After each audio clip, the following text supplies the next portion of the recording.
At 8 o'clock, we got Houston, who's 7-2, traveling to UCF, who's 4-4. Houston favored by 1.5 points on FS1. Connor Wegman has gone 148 at 228, thrown for 1,890 yards, 16 touchdowns, 4 interceptions. Dean Connors had 148 carries for 657 yards and 4 touchdowns. And Amir Thomas had 40 catches for 634 yards and 7 touchdowns. Taven Jackson for the Knights has gone 121 and 191, thrown for 1,334 yards, 5 touchdowns, 4 interceptions. Miles Montgomery has had 112 carries for 572 yards and 3 touchdowns, and Dwayne Thomas Jr. had 38 catches for 393 yards. UCF is 8-3 against the Cougs all time. Last 3 games have gone to UCF from 2019 to 2023. The last Houston win on the road, last Houston win period was in 2016. Last time they won at UCF was in 2015. UCF is 5-1 against the Cougs in one-possession football games. Scott Frost is 0-1 against the Cougars in his tenure as the UCF head coach, though. UCF had it, man. They were my second team out for my college football playoffs. They would probably be in my 12th team if they had won last week, right? They would have been such a good spot to go to the college football playoffs. And they blew it. A home loss to West Virginia is about as bad of a loss in conference play as you can take. The only one would be like a home loss against Oklahoma State. Oh my God. Houston threw. They had an excellent chance. They had an easy schedule to the college football playoffs.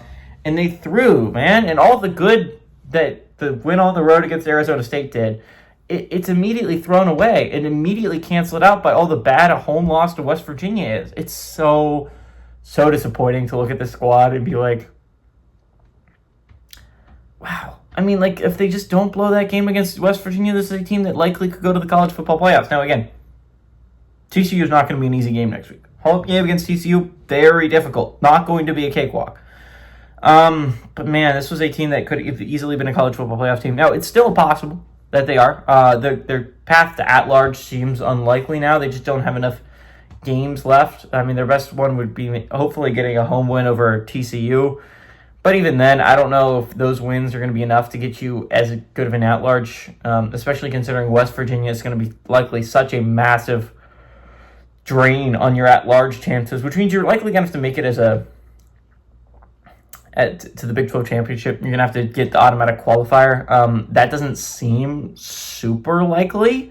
But again, a 2-loss team in conference play is likely going to be in the Big 12 championship. There's only 3 left that have less than that right now. And if BYU beats Texas Tech, it goes down to 2. And BYU and Cincinnati play each other. So again, it's not impossible for Houston. The uphill battle is going to be real, though. I don't know why the Cougs are only favored by 1.5 points. That seems like not a lot.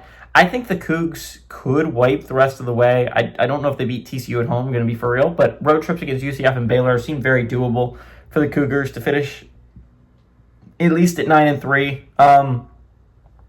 I think Fritz is going to have these guys ready to play, especially after such a just humiliating loss against the Mountaineers at home. I think they're going to go on the road, and I think they win pretty handily. Give me the Cougs. Take their 4th win ever against the Knights. Give me the Cougars to win. The Cougars to cover that 1.5 point spread.